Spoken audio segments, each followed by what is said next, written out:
याच्यामध्ये पहिली आमची मागणी प्रामुख्याने जी आहे ती म्हणजे त्या सुप्रीम कोर्टाचा जो निर्णय लागला टीईटी संदर्भात त्या अनुषंगानं महाराष्ट्र शासनानं पुनर्विचार याचिका दाखल करावी।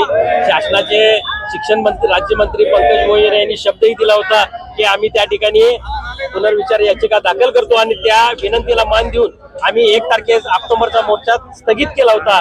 परंतु त्या ठिकाणी शासनानं आमची पूर्णतः फसवणूक केली आणि या ठिकाणी कुठल्याही प्रकारची पुनर्विचार याचिका दाखल केलेली नाही। ही पुनर्विचार याचिका दाखल करावी यासाठीच खऱ्या अर्थानं हा मोर्चा आज पूर्ण महाराष्ट्रभर त्या ठिकाणी आयोजित केलेला आहे।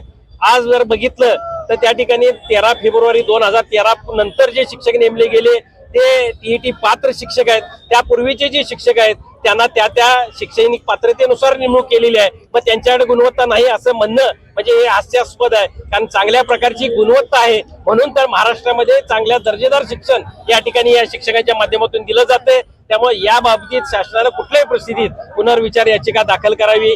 याचबरोबर दुसरी मागणी जी आहे ती 15 मार्च 2024 चा जो संच मान्यतेचा निकष याचा आदेश आहे, या आदेशानुसार बऱ्याचशा शाळा 0 शिक्षकी किंवा 1 शिक्षकी शाळा होणार आहेत आणि या अनुषंगाने आमच्या वाड्या वस्तीवरची मुलं खास करून मुली शिक्षणापासून वंचित राहतील आणि ह्या शाळा बंद होतील। त्यामुळे या ठिकाणी शासनाला आमची विनंती आहे की कुठल्याही प्रकारे या शाळा बंद होऊ नयेत यासाठी या संच मान्यतेमध्ये दुरुस्ती झाली पाहिजे।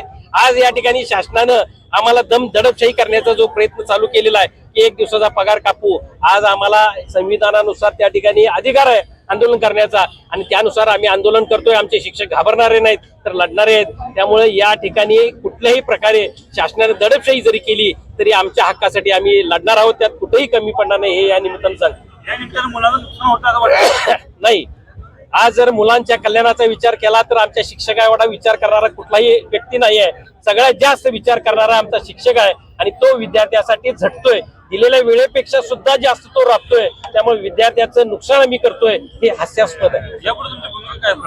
यापुढे जर शासनाने नाही ऐकलं तर उग्र आंदोलन त्या ठिकाणी महाराष्ट्रभर केलं जाईल आणि सगळ्या संघटना अगदी संस्थाचालक असेल, मुख्याध्यापक असतील, शिक्षक, शिक्षकेतर कर्मचारी आणि पालक या सगळ्या संघटना या आजच्या मोर्चामध्ये महाराष्ट्रभर उतरलेल्या आहेत। धन्यवाद।